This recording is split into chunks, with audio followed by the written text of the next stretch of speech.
কিতাবের ভিতরে লিখছে হযরতে ফাতেমা রাদিয়াল্লাহু তাআলা আনহা হযরত আলী রাদিয়াল্লাহু আনহুকে বাড়ির বাহিরে দাঁড় করায় দিয়া বাড়ির ভিতরে ঢুকে পড়লেন। ঢোকার পরেই দেখতেছেন বিশ্বনবী রাহমাতুল লিল আলামিন বসে বসে এমন ভাবে কান্না কাঁদতেছেন, নবীজির চোখ বেয়ে বেয়ে, মুক্তার বন্ধুরা আমার, দানার মতো চোখের পানিগুলি গাল বেয়ে বেয়ে, দাড়ি বেয়ে বেয়ে জমিনের ভিতরে পড়ছে।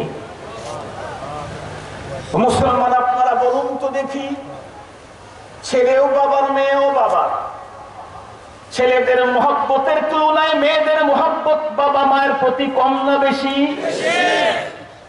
ও মুসলমান, মেয়েটাও দুনিয়ার নরমাল কোন মেয়ে না, সাইয়্যিদাতু নিসাই আহলিল জান্নাহ। বাবাও দুনিয়ার সাধারণ কোন বাবা না, যিনি বন্ধুরা আমার পয়গম্বরদের পয়গম্বর রাহমাতুল লিল আলামিন নবী আলাইহিস সালামের কাঁদা দেখে হযরতে ফাতেমা সইতে পারতেছেন না। বাবার কাছে গিয়ে বসে পড়ে বাবার মাথার উপরে হাত দিয়ে, পিঠের উপরে হাত দিয়ে বললেন, আব্বা, আপনার কি আপনার মৃত মায়ের কথা মনে পড়ে গেছে গো? এই জন্যে মায়ের স্মৃতি স্মরণে আপনি এভাবে ডুকরে ডুকরে কাঁদতেছেন, বুক ভাসায়া দিচ্ছেন। বিশ্বনবীজি কোনো কথা বলেন না, শুধুই ফোঁপায়া ফোঁপায়া কাঁদেন। হযরতে ফাতেমা ডেকে বলে, আব্বা, বুঝেছি না জানি বাবার কথা স্মরণ পড়ছে। যেই বাবাকে দুনিয়াতে এক নজর দেখার মতো সুযোগ আপনি পান নাই, বাবাটা কেমন ছিল তার কথা মনে পড়ে গেছে, কান্দেন। রাহমাতুল লিল আলামিন কোনো উত্তর দেন না। হযরতে ফাতেমা রাদিয়াল্লাহু তাআলা আনহা ডেকে বলেন, ওগো আব্বা জান, বুঝেছি আমার মার কথা মনে পড়ে বুঝি আপনি এভাবে কাঁদেন। রাহমতে আলম সাল্লাল্লাহু আলাইহি ওয়াসাল্লাম কোনো উত্তর দিচ্ছেন না। হযরতে ফাতেমা রাদিয়াল্লাহু আনহা কেঁদে উঠে বললেন, ওগো আব্বা জান, কেন কাঁদেন? কারণ যদি না বলে এভাবে কাঁদতেই থাকেন, আমি ফাতেমা, আমাকে কন্ট্রোল করার ক্ষমতা আমি হারিয়ে ফেলবো গো।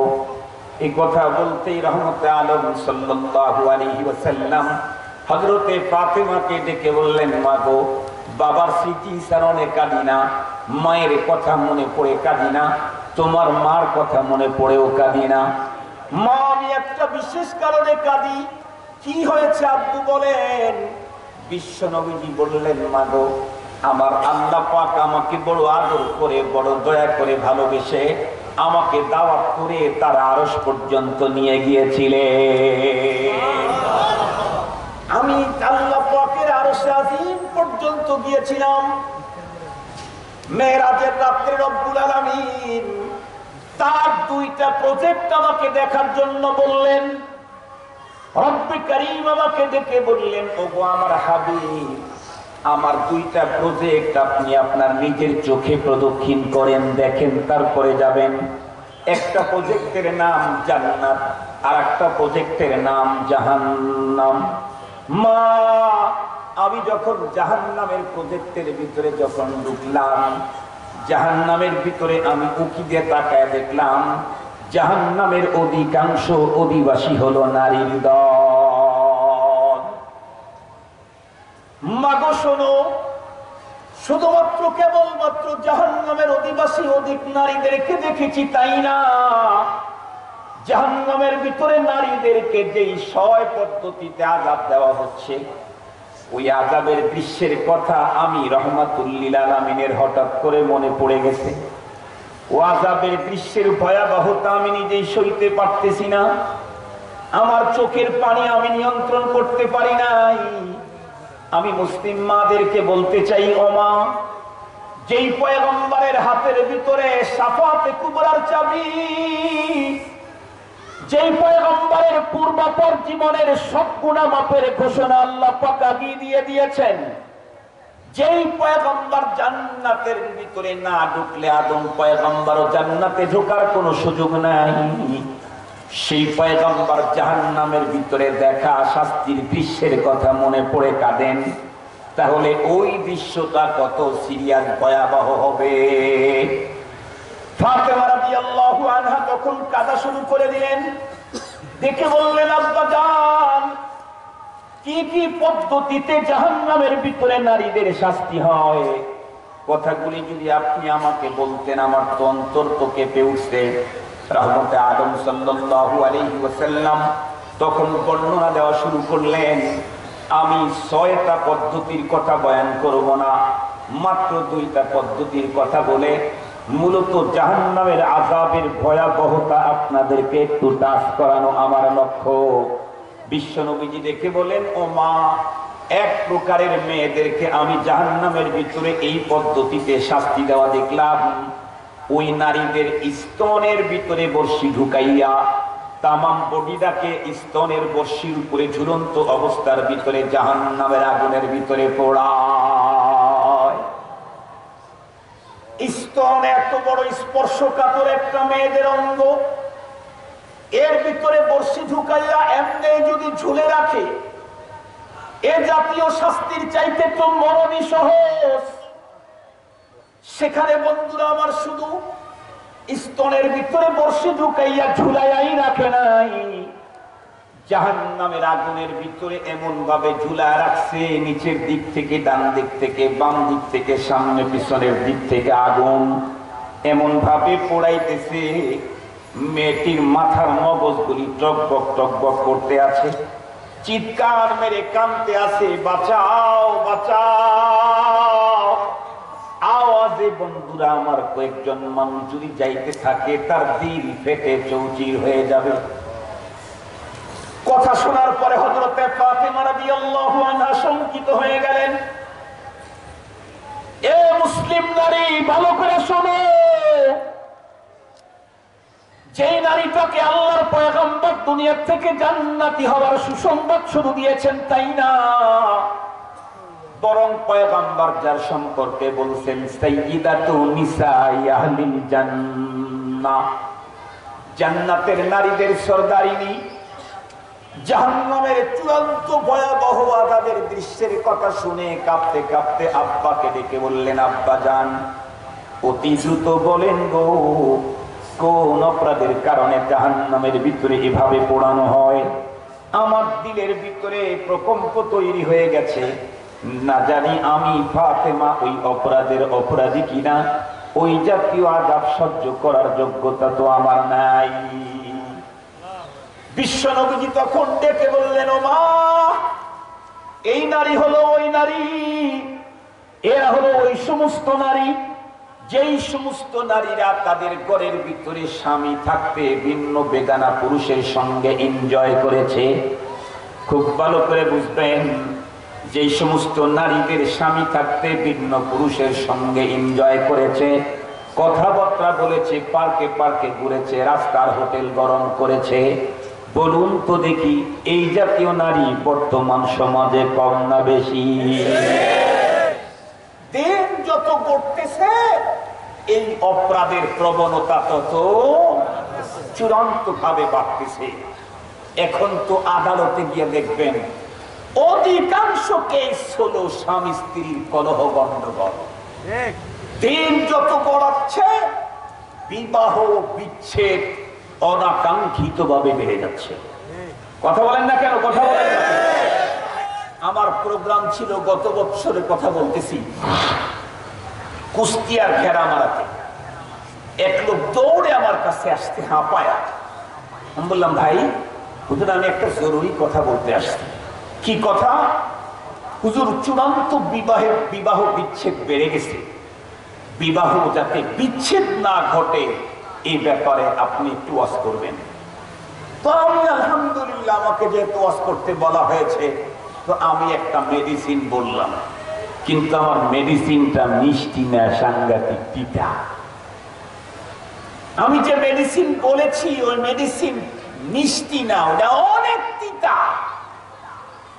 আমি বক্তৃতা বয়ানের ভিতরে বললাম, আমাদের দেশে যে বর্তমানে বিবাহ বিচ্ছেদ বেড়েছে এর অনেক কারণ আছে, তার ভিতরে একটা বড় কারণ আমাদের দেশের বিবাহের অনুষ্ঠানটা বিধর্মীদের কালচার আর সভ্যতার মাধ্যমে কমপ্লিট করা হয়।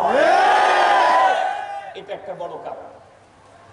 আপনারা ঠান্ডা মাথায় আমার কথাটা বুঝবেন। ইসলাম আর শরীয়ত প্রতিটি মানুষের চরিত্রকে হেফাজতের জন্য এক একজন পুরুষকে সর্বাধিক 4 জন্মে ব্যবহার করার অনুমতি দিয়েছে। প্রয়োজন হলে তুমি 4টা মেয়ে ব্যবহার করো, তারপরে বৈধ উপায়ে ব্যবহার করো, অবৈধ পন্থায় যেও না। আমাদের রাসূল তো বলেছেন, কোন মানুষ যদি তার বডির 2টা অঙ্গকে সেভ করার জামিন হয়, আমি ওকে জাহান্নাম থেকে সেভ করার জামিন। একটা হলো 2 ঠোঁটের মাঝখানে জিহ্বা, আর একটা হলো 2 পায়ের মাঝখানে লজ্জাস্থান। এই দুটো তুমি সেভ করো, আমি তোমাকে জাহান্নাম থেকে 100 সেভ করে দেব। রাসূল করিম সাল্লাল্লাহু আলাইহি ওয়াসাল্লাম বলেন, মাইয়াদমান লাহু মা বাইনা লিহইয়াইন ওয়া মা বাইনা রিজলাইহি আদমান লাহুল জান্নাহ। তো বিবাহের পদ্ধতিটাই তো, সিস্টেমটাই তো হলো ক্যারেক্টার, চরিত্র হেফাজত। এটা একটা বড় লক্ষ্য। কিন্তু আমাদের দেশের সিস্টেম কি এখন? বিবাহ ঠিক হইলে গায়ে হলুদ। আপনাদের অঞ্চলে আছে নাকি? না পায়ে হলুদ দেয়? গায়ে দেয় না পায়ে হলুদ দেয়? ও গায়ে হলুদ দেয়। গায়ে হলুদ দেওয়ার জন্য যারা গেল, ছেলে কেউ গোসল করানোর জন্য আসে না? আসে না? আসে। যেদিন বিবাহ হবে সেই দিন ছেলের খাবারের প্লেটটা কি অন্য বরযাত্রীর মতোই না ভিন্ন? ছোট না বড়? এক আইটেম না রকমারি? কথা বলেন না কেন? রকমারি আইটেম।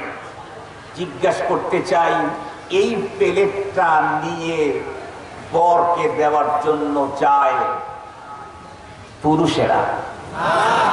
কারা? যে মহিলারা গেছে ওরা কি ওই নতুন যে বর তার মা, খালা, বোন? কারা? ইন্নালিল্লাহ, একদম গালি দিয়ে দিলেন। বাংলা ভাষা বলছে, অরিজিনাল বাংলা, অরিজিনাল বাংলা বলে ফেলছেন। যাক, এটা আমাদের আঞ্চলিকতা, এটা কোনো ফ্যাক্টর না, তাই না? এটা বলে ফেলছে। খুব ভালো করে বুঝবেন, এরপর বিয়ে করতে গেছেন কয়বারে? খাবার দিতে আসতে কয়বার? এই সবগুলা কি ওই একই রকমের হবে না এক একটা এক এক রকমের হবে? এর ভিতরে যাকে বিয়ে করতে গেছে তার চাইতে সুন্দরী বেশি থাকার সম্ভাবনা? ভালো করে বুঝে বলবেন। এই ছেলেটা বিয়ে করতে গিয়ে প্রথম চান্সেই তাকে খাবার পরিবেশন করতে যেই 5টাকে পাঠানো হলো, এই 5টার একজন ভুট্টু, একজন সুট্টু, একজন সুন্দরী, একজন বিশ্রী, একজন খাটো, আর একজন বেটে, আর একজন উঁচা, রকমারি বিভিন্ন রকমের। খাওয়ার সময় তো দেখলো 2-3 জনের চেহারা ভালো। খানা দানা খায়া যখন পালকি অথবা গাড়ির ভিতরে পাশে বসায়া দিয়েছে, নতুন লাল শাড়ি দিয়া, মাথার ঘুমটা দিয়া, উপরে আবার খুব টাইট ফিট কি জানি লাগায় মেকআপ দিয়া ঠিকঠাক করে দিয়ে দিল। আল্লাহর বান্দা নিয়ে বাড়িতে চলে গেল। রাত্রিটা কাটার পরে সকালবেলায় ফজরের পরে যখন মুখটা ধুয়ে আসছে, দেখে ইন্না লিল্লাহ, সেইটা আগের 5টাই তো ভালো ছিল।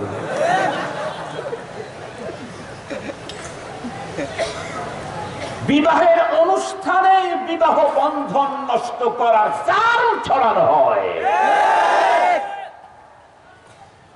এমনি খালি হাইসে শেষ করে দিয়ে বোঝার জন্য চেষ্টা করবেন। বিবাহের অনুষ্ঠানেই স্বামী স্ত্রীর মহব্বতের ভিতরে আঘাত করা হয়, বুলেট মারা হয়। এই জন্য এ পদ্ধতি কখনো ইসলাম চয়েস করতে পারে না। এ পদ্ধতি ইসলাম কখনো সাপোর্ট করতে পারে না।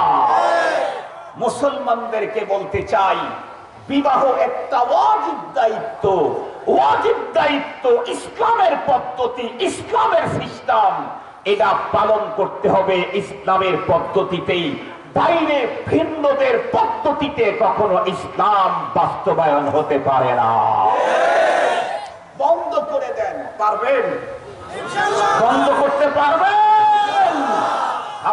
দেখি আল্লাহকে দেখান, হাত তুলে আল্লাহকে দেখান। আয় আল্লাহ, তুমি তোমার কুদরতের চোখ দিয়ে চেয়ে চেয়ে দেখো, যখন আমার দেশে অপসংস্কৃতির চূড়ান্ত সায়লাভ, সেই মুহূর্তে হাজার হাজার তরুণ যুবকেরা হাত উঁচু করেছে। আল্লাহ, তুমি তাদেরকে নেককার সুন্দরী বিবির ব্যবস্থা করে দিও, এরা কখনোই ভিন্ন নারীদের হাতের রকমারি খাবার খাবে না। রাজি আছো যুবক? রাজি আছো ইনশাআল্লাহ? আল্লাহ পাক তৌফিক দান করুক। হাত নামান। আমি আমাকে এক ফ্যাক্টরির মালিক তার শ্যালকের বিয়েতে দাওয়াত দিয়েছিল। ফ্যাক্টরি মালিকের সাথে আমার অনেক সম্পর্ক। আমি বললাম যে ভাই, আপনি তো ওখানে যাবেন বরের দুলা ভাই, তার মানে আপনার উপরে আর কোনো মেহমান নাই, আপনার সামনে তো অনেক লোক আসবে, তো আমি তো মার্কা মারা বুঝি, আমাকে এলাকার ছেলেরা দেখলেও বলে বাসে থুজু যেতেছে, বাসে থুজু, রিক্সাওয়ালা দেখলেও বলে বাসে থুজু যেতেছে, বাসে থুজু। মদিনায় গেছি রমজানের আগে ফ্যামিলি নিয়ে ওমরায়, চিন্তা করতেছি মদিনার লোক তো আমার চিনবে না। বাড়ির দিকে আসতেছি, অনেকগুলো লাগেজ ব্যাগ ট্যাগ ভরে ঠেলে নিয়ে আসতেছে, পিছন দিক থেকে একটা চিড়ের মতো দৌড়ে আসতে বিদ্যুৎ বেগে, হুজুর ট্রলিটা আমাকে দেন। কেন ভাই? হুজুর আমি একটু আপনাকে সহযোগিতা করি। কে তুমি? হুজুর আমরা আপনার ইউটিউবের ভক্ত। ইউটিউবের ভক্ত? ইউটিউবে দেখছি তুমি আমাকে? হ্যাঁ, আপনি খান সাহেব না? জি। পরেও আমাকে টোটাল জায়গাতে আর কিচ্ছু করতে দিল না, আমাদেরকে বসা রাখলো, চা খাওয়াইলো, কফি খাওয়াইলো, চা খাওয়াইলো, কোনো জায়গায় দাঁড়ানো লাগলো না, ভিন্ন পথ দিয়ে ভিআইপি হিসেবে নিয়ে বিমানে উঠে গেল। তো আমি ওনাকে বললাম যে দেখেন ভাই, আমি কোনো বিয়ের অনুষ্ঠানে যাই না, আমার আপনজনদের বিয়ের অনুষ্ঠানেই যাই না, আমাকে নিয়ে না। বলতেছে আপনি যেভাবে বলবেন সেভাবেই হবে। আমি বললাম পারবেন না, কারণ আপনার শ্যালক হলো ইংরেজি শিক্ষিত, আপনার ফ্যামিলি হলো ইংরেজি শিক্ষিত, আপনি শুধু আমার সাথে মিশছেন, পারবো। বললাম যে চিন্তা ভাবনা করে দেখ, ভালো করে বুঝে বলবেন, গেলেই তো আমাকে বসাবেন বরের পাশে, বড় আমাকে রেখে যাবেন, আর বরের কাছে তো আসবে তার আপনজন, আত্মীয় স্বজন, তারা খাবার টাবার নিয়ে, তখন আমি কোন দিক দিয়ে পালাবো? আমি জিজ্ঞেস করলাম, কোনো কিচ্ছু সমস্যা নেই। পরে আমি গেলাম, যাওয়ার পরে আমি একটু ভিন্ন সাইড হয়ে বসছি যাতে অন্যদের নজরে আমার না পড়ে, কিন্তু আমার আশঙ্কা লাগতেছে যে এরা কন্ট্রোল করতে পারবে না, এসেই যাবে। মাঝে মাঝে একটু ডান দিক বাম দিকে দেখি যে তুফান তুফান মেঘ টেক দেখা যায় কিনা।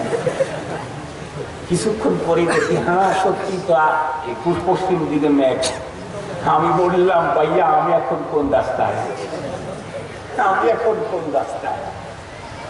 আপনি ওই গ্রুপটা একটু সামনে আসলে আমি কিন্তু বের হয়ে গাড়ি নিয়ে চলে যাব। পরে উনি যখন দাঁড়াইলেন, উনি সবচেয়ে বড় ভগ্নিপতি, এমন একটা ধমক দিলেন, মেঘ টেক কোথায় চলে গেল, আকাশ খালি। আল্লাহ পাক যদি আমাদের সমাজে এই রকমের ঈমানওয়ালা, রসুলের প্রতি মুহাব্বত আর ভালোবাসাওয়ালা মানুষ তৈরি করে দেয়, একজনের এক ধমকে বিয়ের অনুষ্ঠানের লক্ষ গুণা বন্ধ হতে পারে। বন্ধ হতে পারে না? এক ধমকেই বন্ধ হতে পারে। আমি ধমক দিচ্ছি না, মনে রাখবেন, আমার ধমক দেওয়ার অধিকার আছে, ক্ষমতা আছে, তারপরেও দিচ্ছি না। আপনি ধমক না দিলে কি হবে? আপনাকে ধমক খেতে হবে। আপনি ধমক না দিলে কি হবে? আপনাকে ধমক খেতে হবে। কার দরবারে? ধমক কে দিবে? শুধু শুধু ধমক না, ওর সাথে আরো কিছু ফিরি। আরো জোরে বলেন, আরো কিছু ফিরি থাকবে না? আল্লাহ পাক আমাদের সকলকে গুনাহ থেকে হেফাজত করার তৌফিক দান করুন। আরো জোরে বলেন আমিন। আমরা বিয়ের অনুষ্ঠান করব মুসলমানদের পদ্ধতিতে, আল্লাহ যেন তৌফিক দান করে। যৌতুক নেব না, রাজি আছি? যৌতুক নিয়ে বিয়ে করব না, রাজি আছি? কারা কারা রাজি আছি? হাত তোলেন। এই যারা বিয়ে করছেন তারাই হাত তুলছেন, আর যারা বিয়ে করেন নাই তারা? সবাই তুলছেন? এই সবাই উঠান। যারা বিয়ে করছেন তারা উঠান। সামনে যদি স্ত্রী মারা যায় তখন আবার যদি আর কেস করে ফেলেন, সবাই উঠান আলহামদুলিল্লাহ। আয় আল্লাহ, আমরা 1 টাকাও নেই নাই, তুমি জানো 1 টাকাও নেই নাই যৌতুক, এটা হারাম। যৌতুক হারাম, এই জাতীয় কোন হারামের সাথে আমরা লাগবো না। হাত নামা। যৌতুক হারাম, সুদ হালাল, ঘুষ, ক্যাসিনো, জুয়া, একটু জোরে বলেন, খুন করা, খুন করা, পিটায় মানুষ মারা, আর একটু জোরে বলেন, ইসলামের বিরুদ্ধে স্লোগান দেওয়া, রসুলের বিরুদ্ধে কটাক্ষ করা, মোল্লা দেখলেই কপাল ভাঁজ করা, একটু কথা বলেন। কোন রকমের গুনাতে আমরা যাব না। আল্লাহ তুমি আমাদেরকে আগুন থেকে বাঁচাও। মুসলমান ভাইরা রে, আমার কথাগুলা দিল দিয়ে বুঝবেন। বিশ্বনবীজি ফাতেমা রাদিয়াল্লাহু তাআলা আনহাকে ডেকে বললেন, মা, এই সমস্ত নারী হলো ওই সমস্ত নারী যাদের স্বামী ছিল, এরপরেও ভিন্ন পুরুষের সঙ্গে এনজয় করেছে, সম্পর্ক রেখেছে। এই বয়ান শোনার পরে আমার দেশের যুবকেরা মনে মনে ভাবতেছে, আলহামদুলিল্লাহ, আমরা তো বেঁচেই গেলাম। লা হাওলা ওয়ালা কুওয়াতা ইল্লা বিল্লাহ। নারী যদি তার ঘরের ভিতরে স্বামী থাকতে ভিন্ন পুরুষের সঙ্গে এনজয় করলে তার যদি এই অপরাধ হয়, যেই পুরুষের ঘরের ভিতরে সুন্দরী স্ত্রী আছে অথবা স্ত্রী আছে, স্ত্রী রেখে ভিন্ন মহিলার সঙ্গে এনজয় করলে তার শাস্তি। কথা বলেন না কেন? আরো জোরে কথা বলেন। এই জন্য বন্ধুরা আমার, যাদের অ্যান্ড্রয়েড মোবাইল ফোন আছে, আজকেই তোমরা সুপার এফএনএফ নাম্বার কেটে দাও, মেসেঞ্জারে বন্ধু আর বান্ধবীর সঙ্গে সম্পর্ক নষ্ট করে দাও, নাইলে তোমরা জাহান্নামের আগুনের জন্য রেডি হয়ে যাও। দ্বিতীয় নম্বরে আল্লাহ পাকের রাসূলকে বলা হলো, ওগো পান্তা, ওগো আমার আব্বাজান, দ্বিতীয় নারীদেরকে কোন পদ্ধতিতে আযাব দেওয়া হলো? পয়গম্বর তখন দেখে বললেন, ও মা, আর এক প্রকারের নারীদেরকে আমি আযাব দিতে দেখলাম, তাদের জিহ্বার ভিতরে বর্শি ঢুকাইয়া তামাম বডিটাকে ঝুলন্ত অবস্থায় জাহান্নামের আগুনের ভিতরে রাখা হয়েছে। ও মুসলমান, একটু ফিকির করে দেখেন, এই হাতটাকে যদি বলা হয় 2 ঘন্টা পর্যন্ত এভাবে উঁচু করে রাখো, কোনো বাদ দেওয়া হবে না, বান্দা দেওয়া হবে না, তোমাকে হাতের উপরে দই লাগানো হবে না, কিচ্ছু না, এমনি তুমি নিজে নিজেই উঠায় রাখো। বলেন তো দেখি, হাতটাকে সোজা করে 2 ঘন্টা পর্যন্ত উঠায় রাখতে পারবেন? আধা ঘন্টা পরেই এমন ব্যথা শুরু হবে, তখন বলবেন এত কষ্ট দেওয়ার চাইতে বুকে শুট করে মেরে দে। কথা বলবো না? বলবো না? হাতের উপরে পুরা বডিটাকে ঝুলন্ত অবস্থায় রেখে দিলেই তো সইতে পারবো না, সেইখানে জিহ্বার ভিতরে বর্শি ঢুকাইয়া তামাম বডিটাকে ওই জিহ্বার উপরে ঝুলন্ত অবস্থায় রেখে দিয়েছে, তাও নরমাল কোনো জায়গার ভিতরে না, কোনো ফ্যানের নিচে না, না এসি আর কন্ডিশন ঘরের ভিতরে না, আগুনের ভিতরে। চতুর্দিক থেকে আগুনের বন্ধুরা আমার শিখাগুলি তাকে পোড়াইতেছে, মাথার মগজগুলি বন্ধুরা আমার টকবক টকবক করতে আছে। আল্লাহর বান্দীদের চিৎকারে আসমান জমিন একদম বন্ধ হয়ে যাওয়ার উপক্রম। এই কথা শুনতেই হযরতে ফাতেমা রাদিয়াল্লাহু তাআলা আনহা একদম বন্ধুরা আমার চমকে উঠলেন, বাবাকে ডেকে বললেন, আব্বা জান, খুব দ্রুত বলে দেন এর অপরাধ কি ছিল, আমার তো ভয় লাগতেছে, না জানি আমি এই জাতীয় কোনো অপরাধের অপরাধী কিনা। বিশ্বনবীজি তখন উত্তর করলেন, ও মা, যেই সমস্ত নারীদের জিহ্বার ভিতরে বর্শি ঢুকাইয়া তামাম বডিটাকে আসমান জাহান্নামের ভিতরে ঝুলন্ত অবস্থায় রেখে পোড়ানো হচ্ছে, এই নারীরা হলো ওই সমস্ত নারী যেই সমস্ত নারীরা তাদের জবান দারাজি করে করে শ্বশুরকে কষ্ট দিয়েছে, শাশুড়িকে কষ্ট দিয়েছে, ননদ দেবরকে কষ্ট দিয়েছে, এমনকি নিজের স্বামীটাকেও রেহাই দেয় না। এই জাতীয় মহিলা তো রূপগঞ্জে নাই। রূপগঞ্জ, সেখানেও যদি এই অবস্থা হয় তাহলে রূপ ছাড়ার অবস্থা কি হবে? সম্মানিত হাজিরিন, এটার সংখ্যা দিন দিন বাড়তেছে এবং খুব ভালো করে লক্ষ্য করে দেখবেন, গ্রামের সরল অশিক্ষিতা নারীর তুলনায় শিক্ষিতাদের এই কাজটা বেশি। আর যত বড় হাই ফাই ফ্যামিলি তত বড় হাই ফাই প্রবলেম। বিশ্বাস করেন, আমাদের কাছে গোপন রাখার সুযোগ নাই, কারণ ঝামেলায় পড়লে তাবিজ তো আমাদের কাছেই আছে। আজকেও আসছে বনশ্রীতে তাবিজ নেওয়ার জন্য আমার কাছে, পকেটে নাম ঠিকানা এখনো আছে, বলবো না, পকেটে নাম ঠিকানা এখন আমার পকেটে আছে, তাবিজ দিতে আসছে। আজকে তাবিজ লাগায় লাভ কি হবে? আগের থেকে কাজ করা দরকার ছিল। দুনিয়ার সবকিছু উন্নত হয়েছে, এখন বাচ্চা জন্মের পরেই টিকা দেওয়া হয় হামের, কথা বলেন না কেন? এই জন্য পরবর্তীতে আর হামের ঝামেলা হয় না। তো জোরে কথা বলেন, জন্মের পরেই হামের টিকা দেওয়া হয়, পরে আর হাম নিয়ে ঝামেলা হয় না। বাচ্চা সন্তান জন্মের পরে ঈমানের টিকা দিয়া দাও, পরে আর নাস্তিকতার ঝামেলা হবে না, বেহায়া বেপরদার ঝামেলা আর হবে না। মরণের জন্মের পরে ইসলামী ঈমানের টিকা দাও, জন্মের পরেই ওদেরকে দ্বীন শিখাও, ওদেরকে ইসলামী সভ্যতার সাথে টাচ লাগাও, তাহলে কি আর পরবর্তীতে ঝামেলা, কথা বলেন, ঝামেলা করবে না, কখনোই করবে না। মুসলমান ভাইরারে আমার লম্বা কথা বলতে চাই না, তবে একটা কথা অবশ্যই বলবো। আল্লাহ পাকের পয়গম্বর হাদিস শরীফের ভিতরে বর্ণনা করেছেন, লিসান জুরমুহু সগীর জুরমুহু কাবীর, জিহ্বাটা দেখতে বড় ছোট কিন্তু এর অপরাধ বড় সিরিয়াস। এই জন্য নবীজি বলেন, মান সমাতা নাজা, যে ব্যক্তি চুপ থাকে সেই পরিত্রাণ পায়। জিহ্বা হাতের সমান না, জিহ্বা পায়ের সমান না, জিহ্বা পেট আর পিঠের সমান না, এমনকি জিহ্বা মাথা সমানও না। কিন্তু হাত পা পেট পিঠ অঙ্গ প্রত্যঙ্গ দিয়ে যত অপরাধ হয়, এর চাইতে অনেক সিরিয়াস অপরাধ হয় হলো বন্ধুরা আমার জিহ্বার দ্বারা। বন্ধুরা আমার, কথার কত বড় ওজন।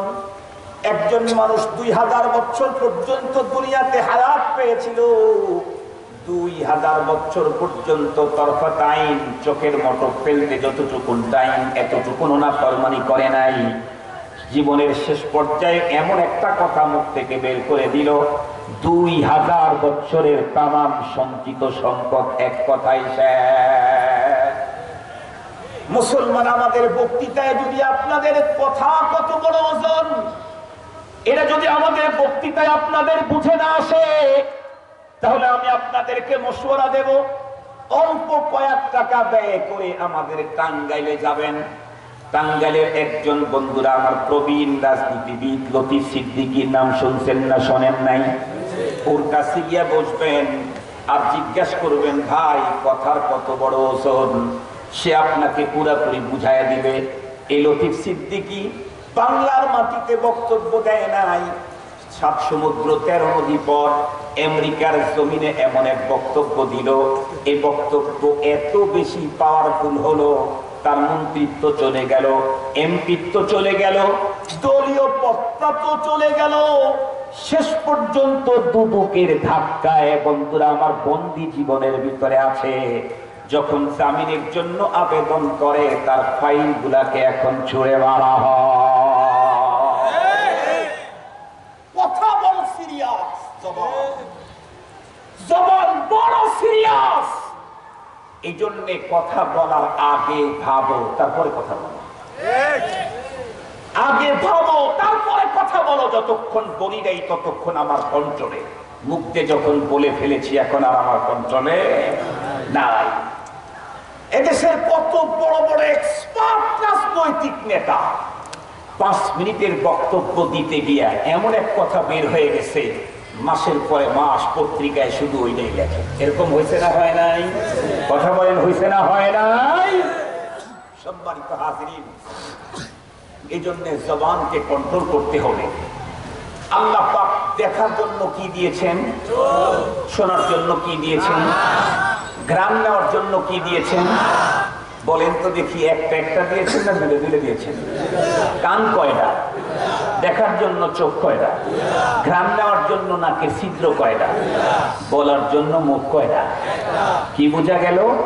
বেশি দেখো কম বলো, বেশি শোনো কম বলো, বেশি ঘ্রাণ নাও নিঃশ্বাস নাও কম বলো। মুখ দুইটা দেওয়া হয়নি, মুখ একটা দেওয়া হয়েছে। যেই পরিমাণ দেখবা সেই পরিমাণ বলবা না, যেই পরিমাণ দেখবা সেই পরিমাণ বলবা না। যদি বলতেই হয় তাহলে অন্যদের গীত গায়া লাভ নাই। যিনি এক ফোঁটা নাপাক পানি দিয়ে তৈরি করে সৃষ্টির শ্রেষ্ঠত্বের চেয়ারে বসালেন, সে আল্লাহর নামটাই বলবো। রাজি আছেন ইনশাআল্লাহ? তাহলে আমরা কিছুক্ষণ ওই আল্লাহর নামের জিকির করি।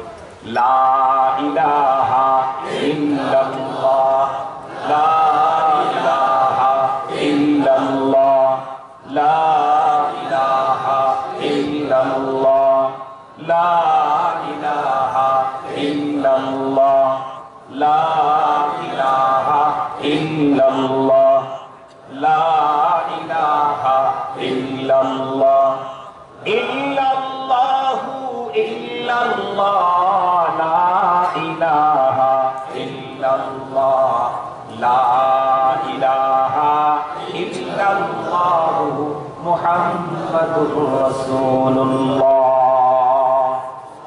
মুসলমান ভাইরা রে আমার, এই নারী তার জবান দিয়ে শ্বশুর শাশুড়ি প্রতিবেশী স্বামীকে কষ্ট দেওয়ার কারণে মরণের পরে জাহান্নামের ভিতরে জিহ্বার ভিতরে বসি ঢুকাইয়া তাকে জ্বলন্ত আগুনের ভিতরে পোড়ানো হবে। আমি জিজ্ঞাসা করতে চাই, এই দোষ অপরাধ যদি কোনো পুরুষের মধ্যে থাকে তাকে কি ছাড় দেওয়া হবে? আরো একটু বলেন, এই অপরাধ যদি কোনো পুরুষের মধ্যে থাকে তাকে কি ছাড় দেওয়া হবে নাকি? কোরআনে পাকে আল্লাহ পাক বলেন, মাইয়ামাল মিসকালা যাররাতিন খায়রান ইয়ারাহু ওয়া মাইয়ামাল মিসকালা যাররাতিন শাররান ইয়ারাহু। কিঞ্চিত পরিমাণ ভালো তুমি যদি করো, এটার ভিডিও ফুটেজ তোমাকে দেখানো হবে। আর যদি কিঞ্চিত পরিমাণ খারাপ কিছু করো, এটার ভিডিও ফুটেজ তোমাকে দেখানো হবে। এরপরে এর প্রতিদান তোমাকে দেওয়া হবে। তুমি যদি নেকির কাজ করে থাকো, রব্বুল আলামিন কত বড় দয়ার সাগর, মায়ার সাগর। যখনই কোনো মুসলমান কোনো ভালো কাজ করার প্ল্যান তৈরি করে, রব্বুল আলামিন ফেরেশতাকে ডেকে বলে, ওর জন্য একটা নেকি লেখা দাও। এরপরে যখন ওই কাজটা করার জন্য অগ্রসর হয়, রব্বুল আলামিন বলেন, ওর নামে আর একটা নেকি লেখা দাও। এরপরে লোকটা যখন নেকির কাজ করে ফেলে, আল্লাহ পাক রব্বুল আলামিন তার নেকির কাজের প্রতিদান বাড়াইতে বাড়াইতে 700 গুণ পর্যন্ত বাড়ায়া দেয়। কিন্তু আল্লাহর কোন বান্দা বান্দি যদি কোনো গুনাহের কাজের প্ল্যান করে, ফেরেশতারা বলে, আল্লাহ কি করব? রব্বুল আলামিন বলেন, এখনো তুমি লিখো না, কারণ এখন পর্যন্ত তো গুনার কাজ করে নাই, এই জন্য লিখো না। এরপরে যখন গুনাহ করার জন্য পথ চলে, ফেরেশতা বলে, আল্লাহ কি করব? আল্লাহ পাক রব্বুল আলামিন বলেন, এখনো লেখো না, কারণ এখনো তো করে নাই। এরপরে যখন গুনার কাজটা করে ফেলে, আল্লাহ পাকের ফেরেশতারা জিজ্ঞাসা করে, আল্লাহ কি পরিমাণে গুনাহ লিখবো? হাদিসে পাকের মধ্যে আসছে, সহিহ হাদিস, আল্লাহ পাক বলেন, একটা গুনাহ করছে, একটাই লেখো, বেশি লেখার দরকার নাই। আল্লাহু আকবার কাবীরা, আল্লাহু আকবার কাবীরা। যে মালিক আমাকে জাহান্নাম থেকে বাঁচাবার জন্য এত উন্নত ফর্মুলা দিলেন, সেই মালিক আমাকে প্যারা আন্দাজে দেখে বললেন, ইয়া আইয়ুহাল্লাযীনা আমানু কু আনফুসাকুম ওয়া আহলিকুম নারা। হে ঈমানদার নারী পুরুষ, তুমি তোমাকে আর তোমার পরিবারকে জাহান্নামের আগুন থেকে বাঁচাও। ওয়াকুদুহান নাস ওয়াল হিজারা, যে জাহান্নামের ইন্ধন হবে মানুষ এবং পাথর। আলাইহা মালাইকাতুন গিলাদুন শিদাদুন লা ইয়াসুনাল্লাহা মা আমারাহুম ওয়া ইয়াফআলুনা মা ইউমারুন। যে দহনের কাজে এমন শক্ত দিলের ফেরেশতাদেরকে নিয়োজিত রাখা হবে, যারা জীবনেও কোনোদিন মালিকের হুকুম হেরফের করবে না। মুসলমান, ওই জাতীয় আযাব সহ্য করার ক্ষমতা আমাদের আছে নাকি? আর একটু জোরে বলেন, আছে নাকি? ও আযাব থেকে আমরা কি বাঁচতে চাই? কে কে বাঁচতে চাই? হাত তুলে আল্লাহকে দেখায়, আল্লাহ আমাদেরকে জাহান্নামের আগুন থেকে বাঁচাও। ওগো রব্বুল আলামিন, জাহান্নামের আগুন থেকে বাঁচাও। তুমি আমাদেরকে জান্নাতের ফয়সালা করে দাও, বলেন আমিন। ও মুসলমান, হাত নামান। জীবনে যেই পরিমাণে অপরাধ করেছি তাতে মালিক অনেক বেজার হয়ে গেছে। এই মালিককে রাজি করা দরকার আছে না নাই? আলহামদুলিল্লাহ, তুম্মা আলহামদুলিল্লাহ। আপনাদের পাশেই, এই পাশেই আমার দিক থেকে ডান পাশেই এক জামে মসজিদ। বন্ধুরা আমার, নির্মাণের কাজ এখনো চলতে আছে। আল্লাহ পাকের ঘরে আমার যদি সহযোগিতা হয়, আল্লাহ পাক আমার প্রতি খুশি হইয়া আমার অতীতের জীবনের গুনাহগুলি মাফ করে আল্লাহ পাক জান্নাতের ব্যবস্থা করে দেবেন কিনা? একটু জোরে বলেন, দেবেন কিনা? সেই মসজিদ আল্লাহ পাকের ঘর, ডাইরেক্ট আল্লাহর ঘরের সহযোগিতার জন্য। ও মুসলমান, পরপারের জীবনে আগুন থেকে মুক্তি পাওয়ার জন্য আমি আপনাদের কাছে অল্প সময়ের জন্য হাত পাতলাম। কে কতটুকু দিতে পারেন? মনে রাখবেন একটা কথা, আজকে বিল্ডিং হচ্ছে, প্রয়োজন আপনাদের কাছে সহযোগিতা চাওয়া হচ্ছে, কিন্তু দেখতে দেখতে দেখতে দেখতে একদিন মসজিদটা কিন্তু কমপ্লিট হয়ে যাবে। তখন আপনি লাখ টাকা দিতে চাইলেও এই কাজের ভিতরে লাগানো সম্ভব হবে না, অন্যত্র বন্ধুরা আমার লাগাইতে হবে। ও মুসলমান, সুযোগ আছে, কে কতটুকু দিতে পারেন? যদি 100 টাকা 500 টাকাও যদি আল্লাহ পাক কাউকে দেওয়ার মতো তৌফিক দান করে, 1000 5000 50000 1 লাখ টাকা দেওয়ার মতো যদি আল্লাহ পাক কাউকে তৌফিক দিয়ে থাকে, আল্লাহ পাকের ঘরের জন্য সহযোগিতা করেন।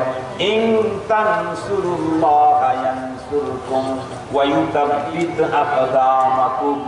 আল্লাহ পাক বলেন, বান্দারে তোমরা যদি আমার দ্বীনের সহযোগিতা করো, আমি আল্লাহ পাক তোমাদেরকে সহযোগিতা করব, তোমাদের কদমকে ঈমানের উপরে ইস্তেকামতে রেখে দেব আমি আল্লাহ। মুসলমান, লম্বা টাইম না, কালেকশন আমি করতেও পারি না, কালেকশন আমি করতে চাই না। আমার দিলের কথা হলো, আমি মানুষের অন্তর কালেকশন করব, মাল না। আমি মানুষের দিল কালেকশন করতে চাই, মাল কালেকশন করতে চাই না। এরপরেও আমাকে যেহেতু বলা হয়েছে, এজন্য আমি আপনাদেরকে অনুরোধ করব, সর্বপ্রথম কোন বন্ধু আল্লাহর ঘরের জন্য কতটুকু দিতে পারেন একটু দাঁড়ায় বলেন দেখি। কোন রকমের অ্যামাউন্ট উল্লেখ করা হবে না। 10 টাকা নিয়েও দাঁড়াইতে পারবেন, 10,000 টাকা নিয়েও দাঁড়াইতে পারবেন।